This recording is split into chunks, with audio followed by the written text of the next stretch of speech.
your questions and make sure that we're on track with where we need to go. If there are specific questions not addressed in these survey questions, if you want to go ahead and type those in the chat box, I'll see those as we go along. I might not answer them immediately, but I'll try and be aware of that and make sure we answer them, or I can mention resources so that you can get your questions answered.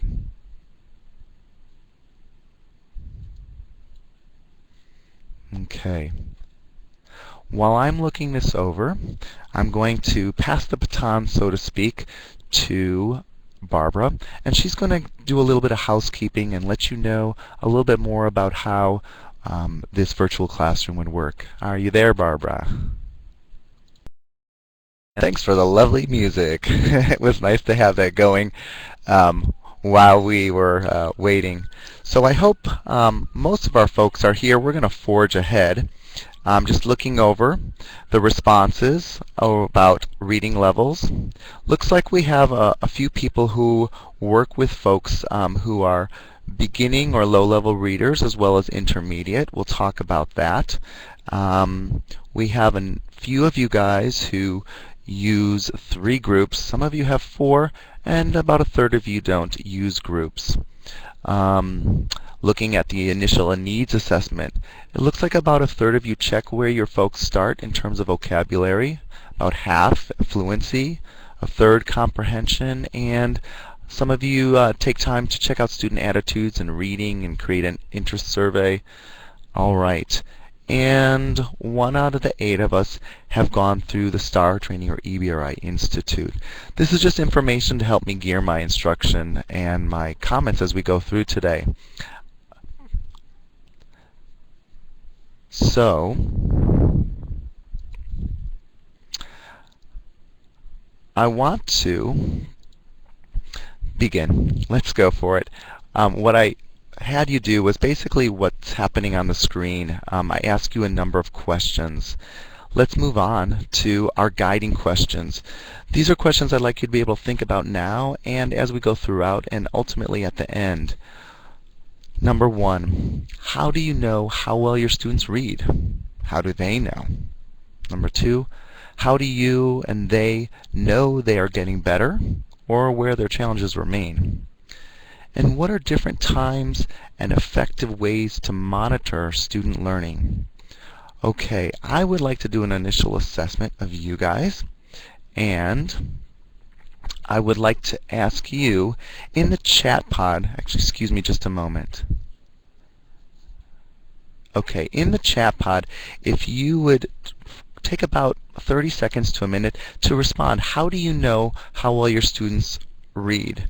And maybe how do they know? Take about a minute to respond. I'm guessing that's why you're here. Again, the name of our webinar is Identifying Students' Needs and Monitoring the Students' Progress in ABE Reading. And while you're typing, I'll talk at you a little bit. The subtitle is The Doctor is In. The reason I decided to put that was because as we do trainings, as I'm a facilitator of the evidence-based reading instruction for ABE teachers, as we talk with our students about assessing them, some teachers get concerned about that. An analogy we like to use is that we are simply getting information, just like our doctors would, to help us help our students. Okay? So that's why I thought of that. It tends to make things go a little bit more smoothly. The students understand that, and for the most part, they know that they need help in reading, and they know their specific problems, but they don't know them, and we can help them, just like a doctor does, and we can help them become able to monitor themselves, just as our doctors want us to monitor what we eat, our activity level and exercise, and sometimes even our own heart rate and blood pressure. So it looks like a number of people use CASAS. That's great. Okay, I'm going to look up a little bit more. Okay. All Alright, so it looks like CASAS is the #1 component that most of us use. Okay? So let's talk about that. CASAS gives us a general reading knowledge of our students, and we need to have a baseline. And then we're going to move from there. So let's look at our agenda today. We've had an introduction. We've done a participant survey. I know a little bit about where you're coming from. We're going to talk about the idea and importance of assessment. It's really important in this day and age that we're data-driven, that we target instruction based on what we know specifically about our students.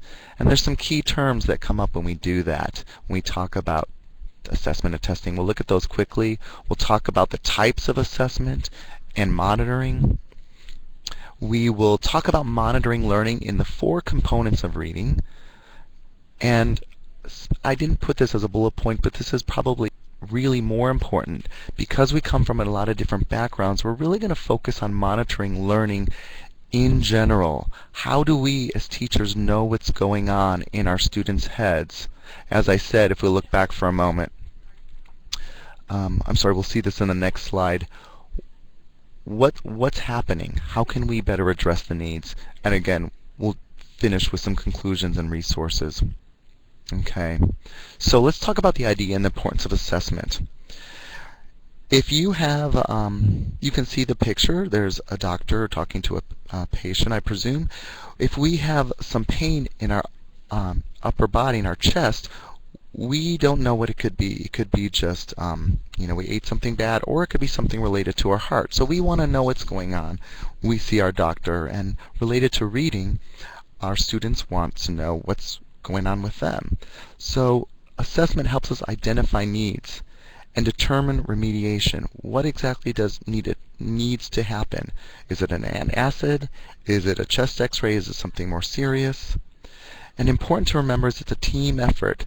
Both teacher and students are learning from each other as equals, and I think it's really important that we communicate that to our students. Again, we're asking them questions, we're assessing their reading in these different areas possibly, so that we can get information to help them. It's really about communication. Just as a doctor works one-on-one with a patient, so does the teacher with a student. You can see an example of the doctor on the left and the teacher and student on the right. So what we want to do is really use student-friendly sharing. Trying to avoid professional big words, so that when we do have those one-on-one conferences, or when we talk to our class about the different components of reading, instead of using the word alphabetics or maybe even phonics, it might be more helpful to say word parts, sounds, and syllables. Instead of fluency, we might say oral reading. Vocabulary is pretty understandable, and comprehension, understanding what you read. I think this is an important thing to remember, that we really speak to students where they're at and take away some of the lingo. So when we're assessing students initially, many of us use a reader profile. You're going to have the student's name and the date, and you're going to see the different columns there. Reading level, a lot of you would fill in the CASAS or the TABE. Some of us might use those. And we use those to get a benchmark so that we can, when we do more specific testing of alphabetics with their word ID or a phonics test, fluency, vocabulary, comprehension, we can get more specific information. So let's talk about some of the key terms. ABE reading. We're aware that ABE is Adult Basic Education. When we put the word reading with it, what we're really talking about is the greatest number of target population students, and those are students who are reading at grade level 4.0 to 8.9. These are students who are not ready yet for high school reading and this academic subject matter. We want to get them there because they have goals to complete high school, GED, or to move on to job training, for which they need certain reading levels. So that's ABE reading. So let's talk about types of diagnosing and monitoring of student learning. Initial, formative, summative, formal, informal. Do me a favor, folks, and raise your hand if you've heard of 3 or more of these types of diagnosing and monitoring student learning. Just go ahead and raise your hand if you have some familiarity with these words. If not, no problem. I just want to see, like I would with a class in a face-to-face session, where we're coming from. And then the other key terms are the 4 components of reading. Okay, let's go back. I'll go ahead and talk quickly. Initial pretty much makes sense. When students first come to us, either at the office when they register or in our classroom, if we're the first line of defense, we want to find out where their baseline is. There's formative, which is ongoing assessment. As the students' abilities and comprehension is forming, we do formative assessment. And summative, you might guess, is final assessment. So we might have an initial CASAS and then a final CASAS. Formal is what we would think of with paper and pencil, quizzes, tests, again CASAS, or other exams like TABE. And informal is our observations, student self-assessments on paper. And that's really what we're going to focus on today. Informal and formative, those 2 concepts and those 2 types of assessments. As things are progressing, how do we keep in check and online with our students where they're at, and doing it in an informal way? Okay, and the 4 components of reading, we'll talk about those, starting with vocabulary, fluency, alphabetics or phonics, and comprehension. Okay, a few considerations here, guys. As we are talking about monitoring, we're going to be looking at across the reading components all together and in general, no matter what class we teach, whether it's math or science and specifically reading, and then within the 4 specific components. So the practices and the strategies that you choose will impact what monitoring may look like. But I'd like to show you, especially having a good time to focus at the end on across the board monitoring strategies. We need to keep in mind that it's both teacher and student responsibility. We're going to talk about monitoring in a whole class way, small group and partner, and individual. We, like I said earlier, want to see what's happening in our students' heads as they process reading and use the strategies. Okay? So I want to give you guys time to process. There will be chat pod options. You can fill in questions anytime in the chat to the lower left, and I'm going to put some other chat pods up in just a moment. Alright, let's talk about initial assessments. I don't know if you guys think about initial assessments including student goals, but I think it's super significant that we are in line with what students' goals are. Sometimes it's obvious they want a GED or a high school diploma, but there are other goals that our students have, and when we connect with them and they know we're connected and helping them, not only they stick around, but they're going to meet those goals. We can use student reading inventories to check their attitude, their needs, their history and interests, and just so you guys know, there will be these are resources that you'll be able to access and download from this site to your computer. Of course, there's initial assessments of the 4 components of reading, but again, we're mostly going to focus on informal, as well as know that there are non-cognitive skills. When we're grouping students, we want to be aware of their social skills or their verbal skills.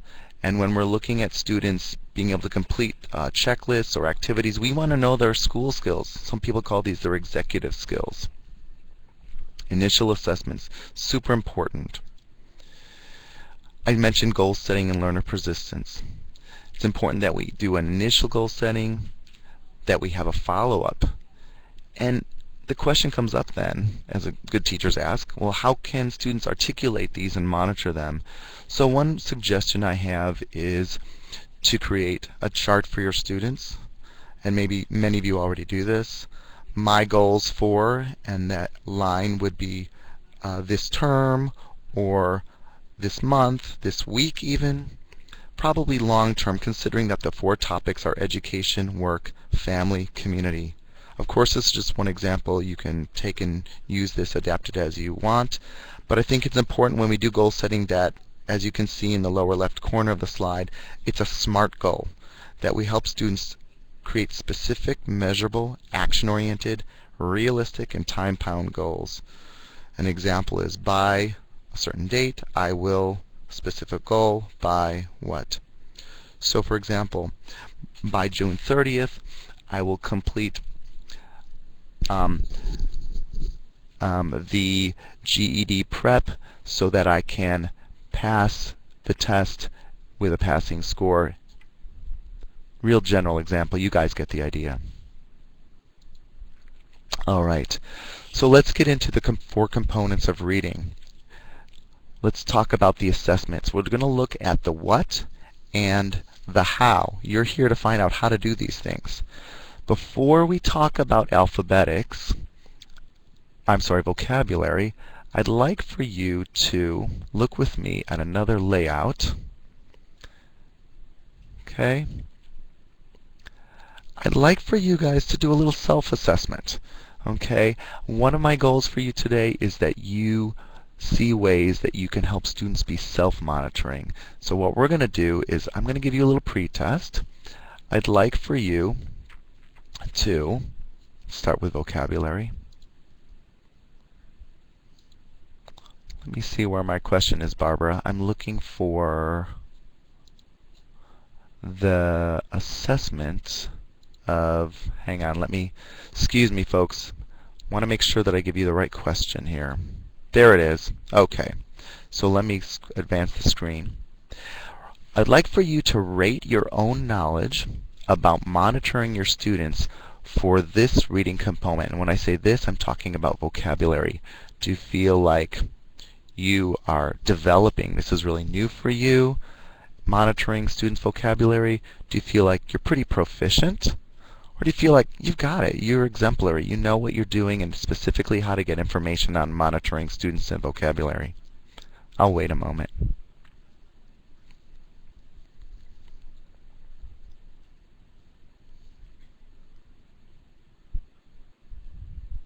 Got a couple more people. Okay, I can tell enough that we see this as a strong need to develop this. Okay, I need to let you know that if you really want to be strong in assessing each one of these parts, I highly recommend, and I'm just going to be explicit, I highly recommend that you go through either the STAR training or the EBRI, Evidence-Based Reading Instruction Training, that is put on through CalPro. If you really, really want to know teaching of reading, you want to assess it, you want to monitor it, you want to have excellent best practices strategies, I highly recommend you go through the training. It is an investment of your time for about 6 months, and it is a number of hours. So, with that in mind, we're here for another 45 minutes. We're not going to get very deep, and I'm not going to go, like I said, in deep detail about the assessments. You'll need practice and training and a coach, which happens through EBRI, Institute training. But I will acknowledge some of the tests, and we'll talk about those. I see that Paulette has her hand raised. Paulette, would you like to type a question? Okay, while she's thinking about that, I'm going to move us on and we're going to talk about vocabulary. Okay, the what. Okay, the first component we're talking about again is vocabulary. Really quickly, we talk about vocabulary in terms of 3 tiers. Many of you may know this. This may be new for some of you. We're focusing with ABE students on Tier 2 words. What are those words? Those are considered academic words. They're words that are used high frequency and across all subject areas, so that our students have important words that they can take to academic subject activities, readings, testings. Those are called Tier 2 words. And if you drop to the bottom bullet, those come on academic word lists. And there's a resource at the end of our time together that you can click on to get those, a link to a website. Basically, those are words like analyze, predict, develop. Those are words that cut across all areas, subject areas. So you're just curious probably what Tier 1 and Tier 3 words are. Well, mortar between the bricks of concrete words. Tier 1. Concrete words, house, book, words that are high usage in basic concrete ways for students. And then Tier 3 words are academic words that are specific to a subject area. For example, literature might be eerie or ghostly. Math might be Pythagorean theorem. History might be culture. Okay? So that's the what. You want to know how. You want to know how to monitor that. Well, there's an initial needs assessment, the word meaning test. But let's focus on one specific way to monitor this that helps students really become aware of their own knowledge. We call this the word knowledge rating chart. You do it pre and post unit. So if you have a vocabulary set for a week or two, you're going to be working with your students on Tier 2, you're going to use the rating chart. Again, simple, direct. You want to ask the students how much they know before instruction, after you identify the word and give examples of its meaning. Again, how much do they know before? What do they think the word means? And then at the end of the week, or the unit, the topic, the 2 weeks, whatever, they're going to rate themselves. Students want to see that they're learning, and this is one very direct way that they can. If you have questions about this, please go ahead and type them in the chat pod. Okay? Let's talk about some specific practices. Again, these practices that I'm going to tell you are specific to reading of vocabulary and vocabulary learning. They're scaffold and generative, meaning there's ways students interact and create meaning from the text. Fill in the blank, sentence completion, yes, no, why, or read and respond. These are activities that we're not going to go into in depth, but the point is that we want students to we want to see what's in their head. So we start with a simple fill in the blank, and we end, if you look at the bullet there, we end with quizzes and independent sentence creation. A lot of folks, and I've been guilty of this myself, start with creating, after we introduce a word, we tell the meaning, we give some examples, and then we say, now your turn, you use it in a sentence, when that is really best happening at the end of a vocabulary set. Students aren't ready for that. It's the most difficult thing that they can do. So again, my recommendation for you as a first step is to just begin with the vocabulary knowledge rating chart. You can see where students are coming from, and I didn't say this before, but you can see the top of the page, the numbers 1, 2, 3, 4. That's what students would use to rate themselves. So a 1 is, I don't know the word at all. Or a 2, I have heard the word, but I'm not sure what it means. That might be what they put in their rating before instruction. We'd hope they would be after their instruction at 3 or 4. 3 is, the word is familiar. I think I know what it means, but we really would love this, right? I know the word. I know it well enough to teach it to someone else. That's really what we're aiming for. Okay, so that was a quick discussion of monitoring vocabulary. Again, the main thing I would, in this short time, encourage you to do, if you're not doing anything else to monitor their learning, is that word knowledge chart. What I'd like you to do is, let me see if I can clear this. Barbara, if you can help me with this. There we go. Just like I ask you to ask your students to rate themselves before and after, I'd like you to rate yourself now, given that brief description of one approach to monitoring your students. Do you think you have developing proficient or exemplary? Now, I don't think anybody's going to be exemplary. Sounds like we need more practice with this. This is, I'm going to have to hold you off because we want to move on to some of the other areas. But again, we will have time at the end for a quick discussion, and I encourage you to get the EBRI or STAR training so that you can have some more specific monitoring tools.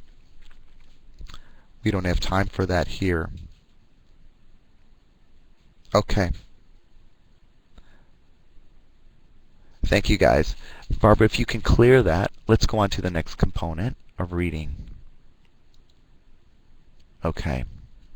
Fluency. What or how would you rate yourselves with this component of reading? Fluency. When we're talking about fluency, we're talking about rate, accuracy, phrasing, and expression. You're developing, you're proficient, exemplary.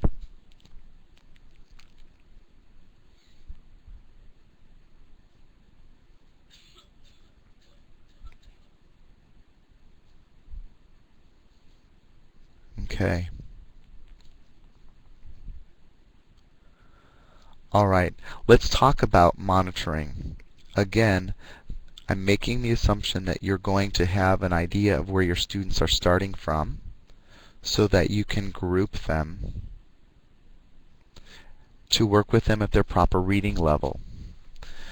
Some of you have students who are very new emergent readers, levels 0 through 3.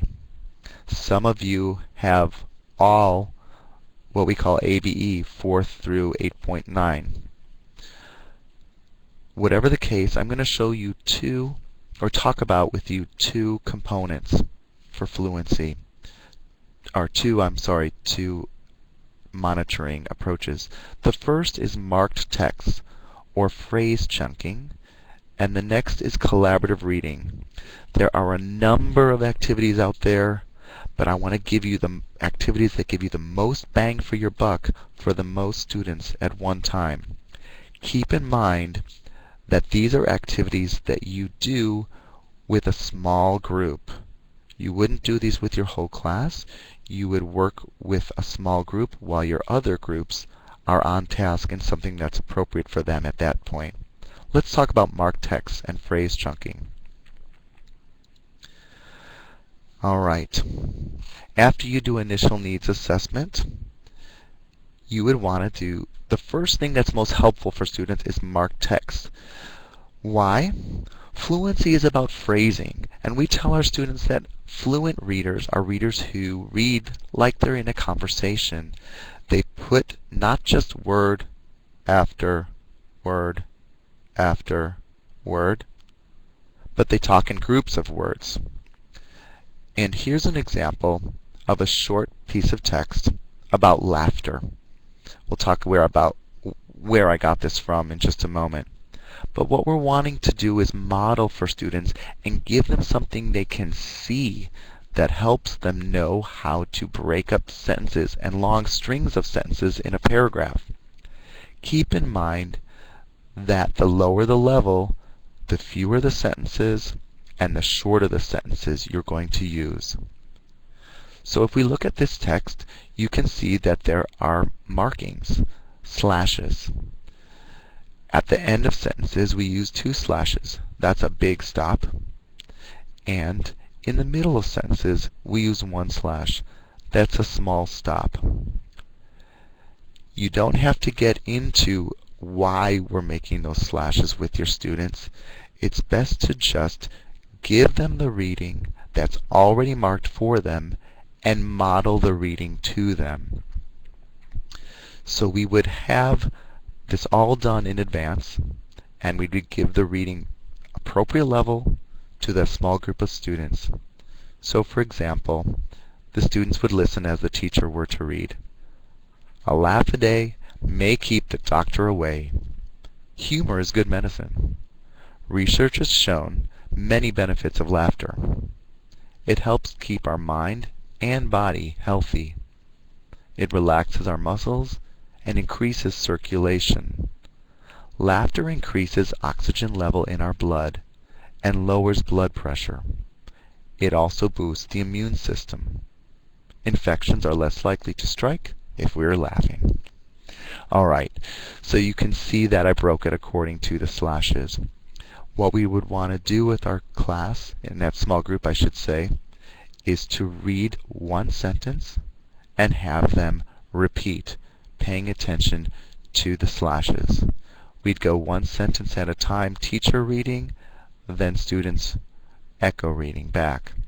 We'd go through the paragraph, section by section, or sentence by sentence I should say, and then we would do the whole paragraph and they would echo that.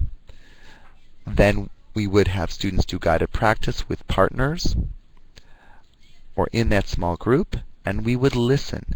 It's informal monitoring that we're doing. The best way for students to learn is through listening to our modeling and mimicking it. So this marked text is great for lower levels of readers. Again, keep in mind that needs to be the right length and the right reading level, and you will have more slashes for lower level readings. For example, if this was a really beginning level group, I would say a laugh slash a day slash may keep slash the doctor away. I hope that makes sense. So that's called marked text. The other way of helping our students with fluency and monitoring it is through collaborative leveled reading groups. Fluency is something that happens usually when we read in silence, right? But the only way for a teacher to get inside a student's head is for them to do it orally. It's performance-based. And we're creating peer awareness when we're in that small group and students are reading out loud to each other. They're hearing others. That helps them others hear themselves. Okay? Again, let me say that hearing others helps others hear themselves. So how does this work? Again, in small groups, we would choose to use a text. Often this is a short story or a short novel. And the teacher would be an active participant, meaning that students would read a sentence or up to 3 or 4 lines, and then the teacher would model. It's important that the teacher be active so the students have a model. So about every 3 or 4 students, the teacher will read. Now this is not about comprehension. It's not about vocabulary. It's not about decoding. It's about fluency. So the teacher wants to keep it moving. And if you're not sure if students are comprehending, once in a while, depending on the text level, the length, and the level of the students, you might put out a very targeted comprehension question just to make sure people are tracking. And these are things that you have to do in advance. I would not recommend doing those on the spot. You need to know. You need to prepare. I hope this is making sense. It's only about a 15-minute time block you're using. So teachers are reading with their students, taking turns. Again, hearing other students is modeling for them, but the teacher must be involved. Now you could use a volunteer, you could use a recording, but it's best if there's a human involved. And also you can see on the bottom there, a really great technology to help students are smartphones. Students can read in a small group, or preferably, let me say this, one-on-one. The teacher can record or the students can record them reading the first time, and then after practice they can read it again and they can hear the difference. That's what's important about fluency. It's hearing the difference. Okay. I see some people with raised hands. Let's see if there's some. No. Okay. What I'd like to do is, having spoken about fluency, do you feel like you have some ideas and knowledge about fluency that you are still either developing, moving into a more proficient mode, or you're exemplary? I don't think anybody would be exemplary after 10 minutes talking about this. Hey, Dave, this is, I'm sorry to come on and No interrupt. This problem. is Yeah. Barbara. I just noticed that you're a little faint, and Okay. so I just want to see if maybe your mic might have shifted, Okay. How's that? or if we can just get you a little stronger. That's Is that great. better? Thank you so much. Okay, great. Yes. Okay. All right. I see there's still more work to do in this area of fluency, just like vocabulary. I'm giving you some ideas, but again, I'm really promoting more training for you guys, especially as it relates to STAR and EBRI training. But let's talk about the next component, alphabetics. Okay? What is alphabetics? A lot of us know this as phonics. It's decoding. And there's a lower level versus higher level. Lower level is monosyllabic, the basic sight words, but also 1 to 2, maybe 2-syllable words. Whereas higher level students, those are students in 4th through 8th grade, we're looking at the big words that our students like to call them, multisyllabic. We're looking at prefixes, suffixes, and root words. Okay, so that's what alphabetics is. And here's what you might use for your initial assessment. The word reading chart. We're listening to our students. You can see that the top left is list A. That's for low grade levels 1 through 2. Moving to the right, list B is for 3rd through 4th graders, etc. This is initial assessment. And again, this takes training. We don't have time to go into that. That's a whole huge block of time. But I want to talk with you about some of the resources that you're going to see online and one specific thing you can do. First of all, how do we monitor? Well, word recognition lists. Students read aloud to us and we take notes and see how well they do. Okay? So you'll notice there's Sylvia Green Word Analysis Inventory, San Diego Quick. But what we're wanting to do is informally check our students. As we work with them as a whole class or especially in small groups, we're listening. They need to know the rules, and MegaWords is a great resource. What I really encourage you guys to do is training your students how to do partner coaching. How do students do that? Well, when they're in their partners after you've done some guided, an introduction and guided practice, they would work with a partner. And this is an area that we could spend, again, a great deal amount of time on it.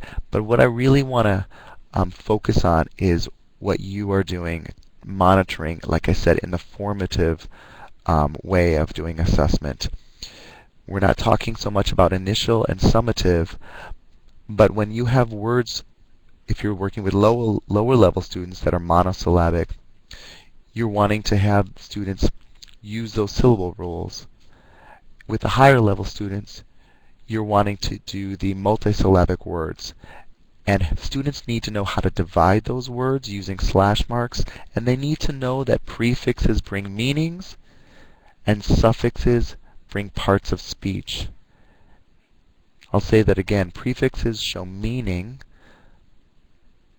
such as dis or non or un. Those all are negative. Whereas suffixes ed, ing, shun show either a verb in the past tense or the present continuous, or shun makes a word a noun. So we're going to create sentence starters or fill in the blanks where students use those words. And as we see them doing that, we'll know if they're getting it. Okay. The last component of reading is comprehension. What is it? Well, we know the simple way of talking about it is understanding what they're reading. We need to determine the effectiveness of strategies that we present. We're going to find out if a student is comprehending the passage and not just completing a graphic organizer or a KWL chart. And if you don't know what it means, a KWL chart is a chart I'll show you in just a minute about what students know now, what they want to learn, and what they have learned. Okay? So what we're going to do is determine if a student is working at appropriate level. That's what we're doing when we're monitoring. And if they're ready for the next level.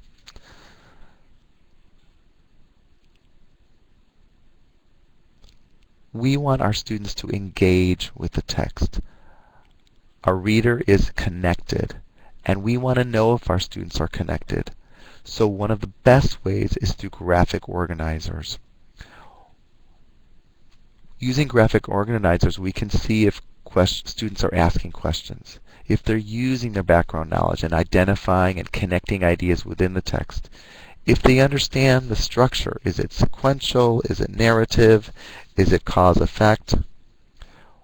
We want to see if they're able to summarize, visualize, predict, recognize that they haven't gotten something, and to be able to text code, meaning if it's an important sentence, put an exclamation point or a star. If they have a question, they're going to put a question mark. If they like it, they put a smiley face. That tells you that students are connected to the text. So, again, how do we help students? How do we monitor? Well, we're asking ourselves, is the student using a strategy effectively? For example, if you are having students do text marking, are they putting question marks in places that seem appropriate from them that you've read and you know is difficult? You want to know if a strategy is useful to a student. So we have to provide opportunities for students to reflect on a strategy's usefulness. We'll talk about that later. Reflection is really important. Helps us monitor our students. So monitoring student comprehension skills. We observe a student doing the guided practice activities. We ask comprehension questions. And we ask our students to retell or summarize. Seems pretty straightforward and obvious, but when we have multiple groups, I know for myself it can be easy once I've presented, introduced, presented, and given some guided practice, I will walk away to work with another group rather than take a few moments to walk around and observe what's happening. That's the basic monitoring. It's comprehension. Okay. So what are some ways that we can help our students? I talked about accessing prior knowledge and reading skills. You can see the second bullet down, the KWL chart. I'll show you that in just a minute. Scanning and skimming. Some of the graphic organizers specifically are descriptions, comparing, contrasting, text genre, cause and effect, sequence, and story. You can see on the lower right there's a sequence graphic organizer. Now I haven't printed these on the screen in this PowerPoint, but I know you want them. If I were you, I'd want them too. And you can access those and download those from the resource list that will follow. But we want to take what's invisible and make it visible. Take what's silent and make it auditory. What's happening in our students' heads. So, where's my KWL chart? Excuse me. I don't see it here. Excuse me, guys. I need to backtrack. I don't see it. There it is. Okay. This is part of a couple slides from now, but I want to address it now since it's in a sequence. The K, if you don't know, stands for what I know now. Okay? The W is for what I want to know. And the L is for what I learned. So this is making sure that students are engaged. What do they want to know? They're adults. They have life experience. They have interest. We want them to access those so that when they go to read, they have a purpose, and like I said, they're connected and engaged. Okay? What I know now, what I want to know, and what I learned. And one of the reasons I like this strategy a lot is because once I have presented it to the whole class and we've modeled it and practiced it a couple times, 3 times together, students can do this on their own while I'm working with another group in preparation for a reading, or the last column, what I learned after they've done a reading. Okay? Let me go back. The second reading strategy I want to talk about to help you monitor students' comprehension is summary and questioning. Now, let me be clear. This is an activity that doesn't happen in one day. It probably happens over a week and gets repeated and recycled over many weeks.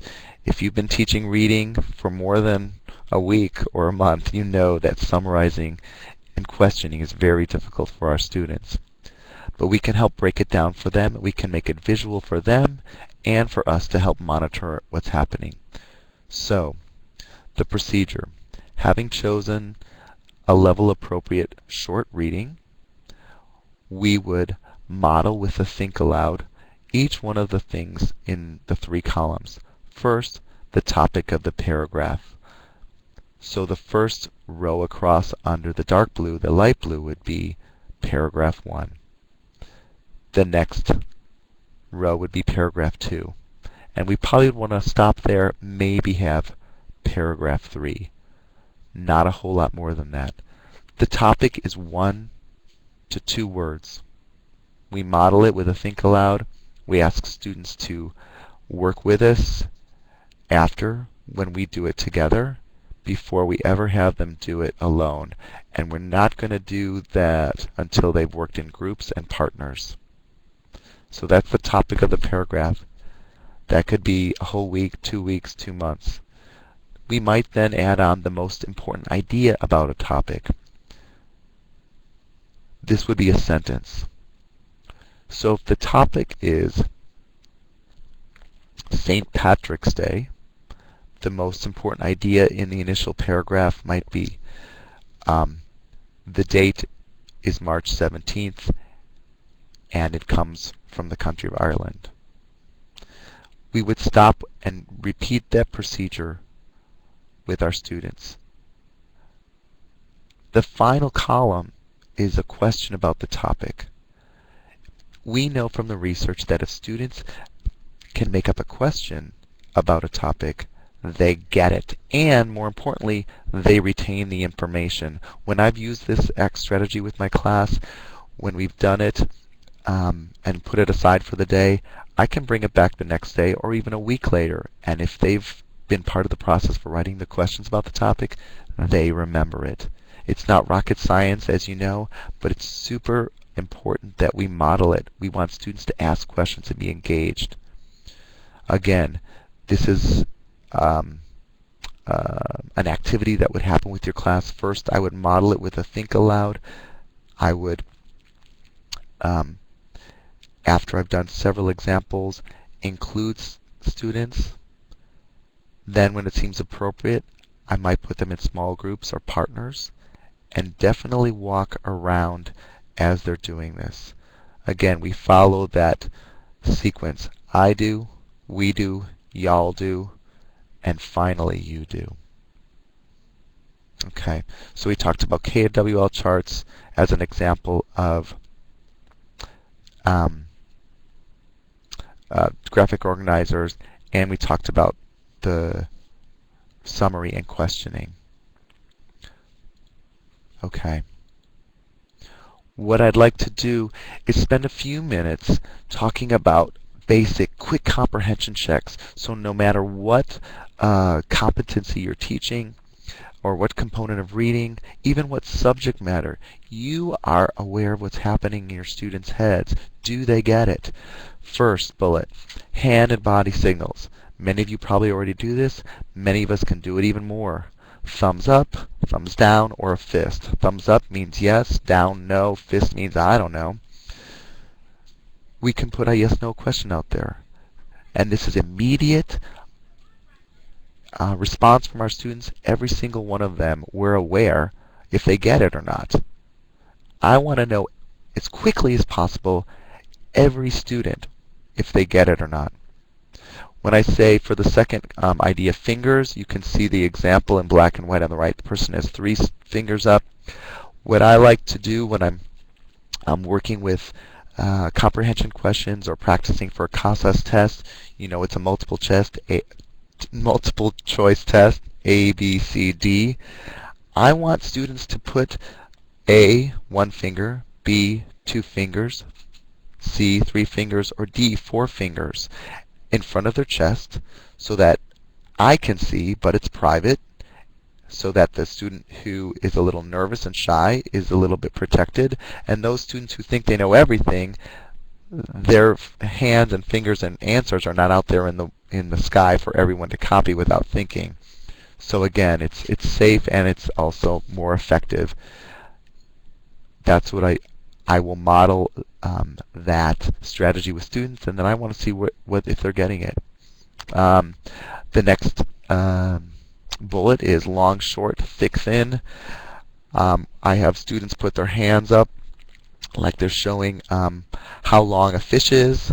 If it's a long syllable, short syllable, long vowel, short vowel. Again, how big, if you're getting a visual, how big a fish is. If it's thick or thin. If this is a reading that is very thick for students, it's more difficult, or if it's thin, if it's easy. Response cards. I love these. I love the fact that they're color-coded and they've got letters on them. Again, obviously you could use this with multiple choice. You can use just the green and the red, the A and the B. You can see green for me is go, yes. B is stop, no. C is yellow, it's neutral, it's I'm not sure. Of course, it can correspond to the letters in a multiple choice test. And of course, D and E if you have more questions in your multiple choice test. I want to know how my students are thinking and what they're thinking, what an immediate response. We know from the research that immediate response is the best. Okay, so those are quick comprehension checks. Talking about self-monitoring. Okay, I love to use progress and bar charts for marking progress. Some of you do timed readings, and you may want to have students mark how many words per minute. Over time, they date it. They mark how many words they read in that minute or those 3 minutes. They mark how many times they came to class that week. There are any number of purposes you can use for bar charts. And finally, pre- and post-test surveys. Okay, knowledge rating. Just like I had you do, I wanted to know where you started and where you ended. It helps me know where you're at as a teacher and helps you with your students, obviously. Self-surveys are super important because we want to know what students' attitudes are, what they've learned, and we want them to reflect on their own learning. Anytime we can get students to that metacognitive place, that's where we want to be. What did they learn? And what's going to stand out for them as they walk away? Let's talk about some examples of ways to do that. Individually, students can self-monitor through reflection journals and exit tickets. Has anyone ever used an exit ticket? Can you raise your hand if you have used an exit ticket and you're familiar with it?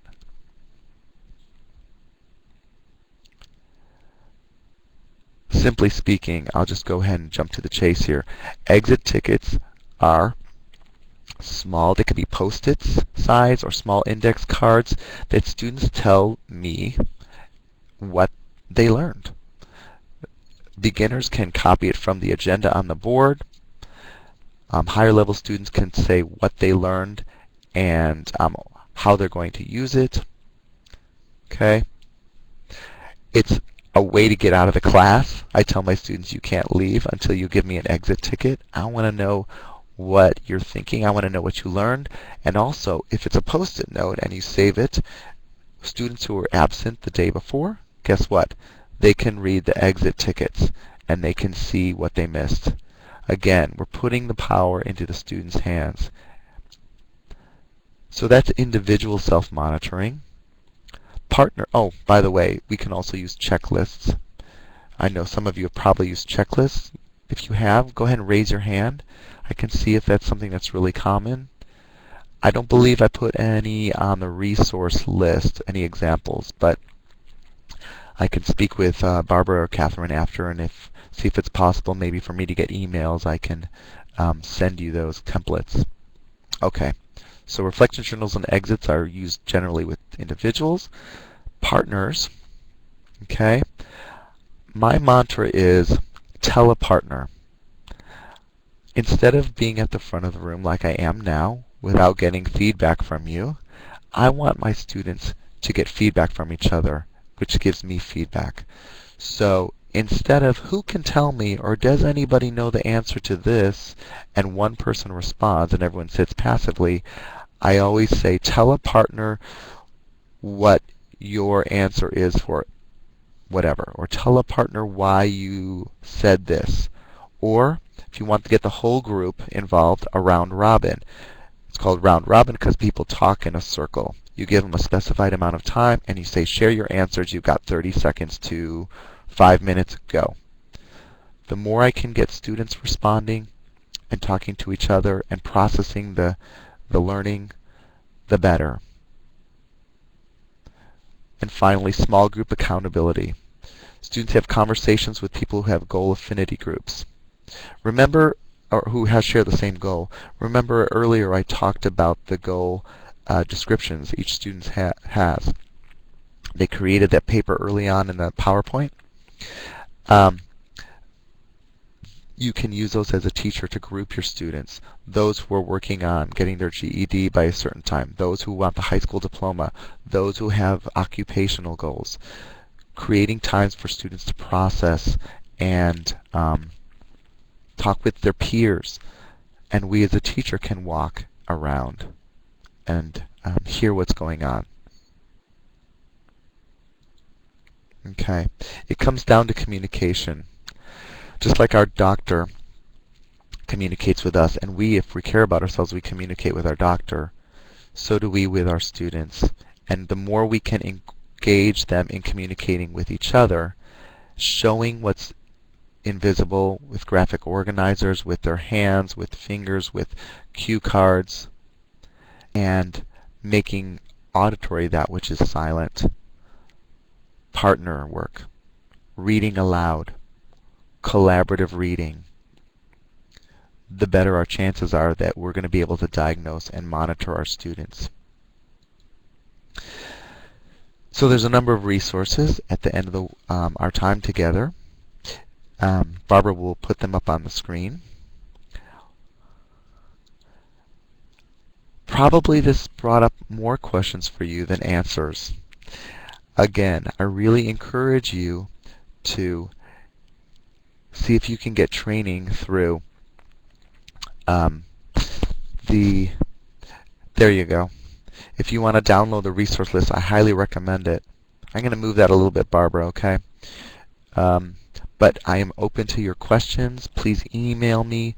Please call me. That's my number. What I want to encourage you to do is one more time, if I can bring it up and we can clear this. Help me out here, Barbara. If we can clear this, I forgot how to do it. I want to change the question a little bit. I want you to rate your knowledge about, you're going to change it for me. Rate your knowledge about specific questions you have. Half of learning is knowing the questions to ask. And I want to give us about 5 minutes. So I want you to rate yourself, after Barbara finishes it. Rate your knowledge about specific questions you have about monitoring your students.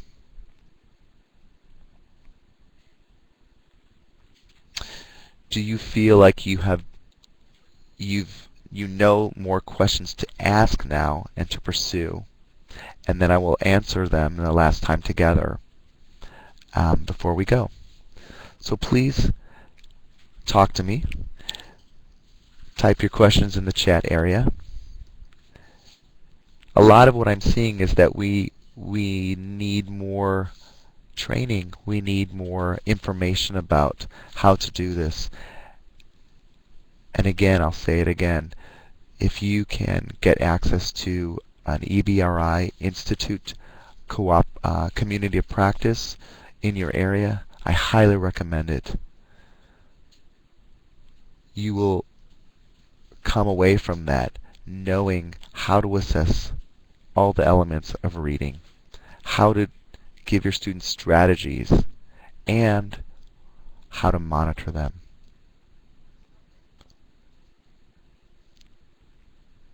Okay, thank you for responding so far. Looks like we're doing a little bit better than we were at the beginning of our time today.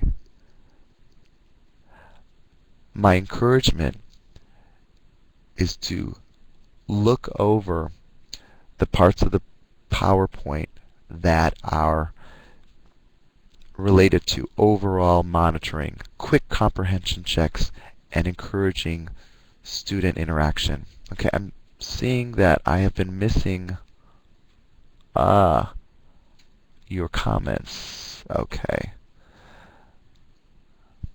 All right. Sorry, folks. I missed the fact that I didn't scroll down. Okay. All right. Let me say this. Someone asked the question, where would we get the passages? You'll see on the resource list, Marshall Adult Instruction. It's amazing. They have short, adult-themed topics and reading passages. They're all leveled from level 0 through 8.9 and beyond. It's pretty amazing. One of my favorite resources. Okay, let's see what else. Okay. Self-check materials. Again, Christine, those are online in the resource page. Okay. Round robin. I see that, Pam. Excellent. Self-checklists. Great, Tony.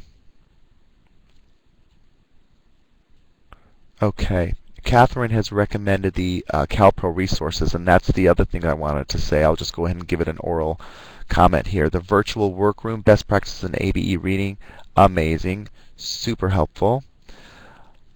Please note that there are videos, there are resources. You can watch examples of collaborative reading. I have that as a link on the resource file. You can see that Catherine typed in on April 9th. We've got a great course coming up for workforce readiness.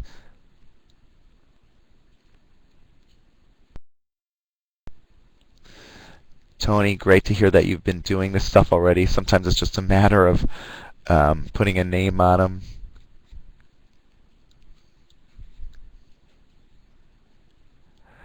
Yeah, Norma, you're talking about ESL students.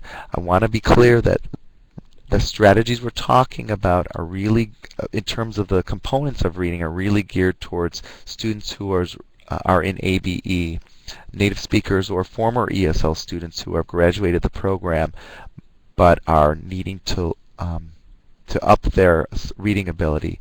Now, higher-end students, I taught higher-end ESL students, and this kind of information did inform my teaching, because as students are in the high-level ESL, they need some more reading component instruction. Okay. All right. I love the goal setting short term as well. Okay.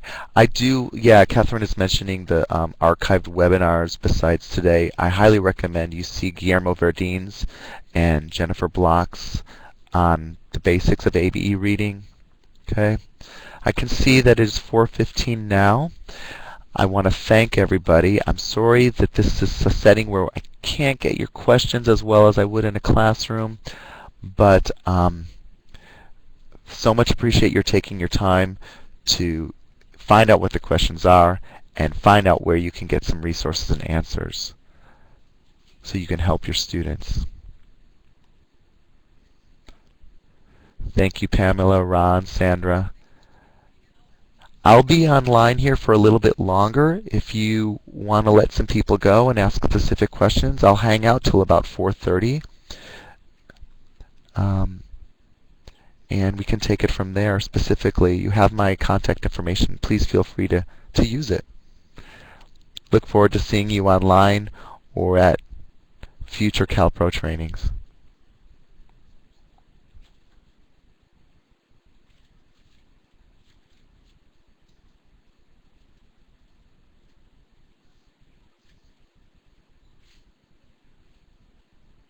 Great, Tony. I'm glad you're able to take some ideas away from our short time together.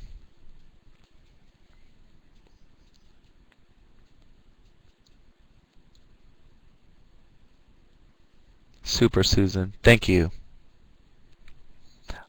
All right, folks. Have a great Thursday night, Friday morning, and afternoon. The weekend is coming. Take care.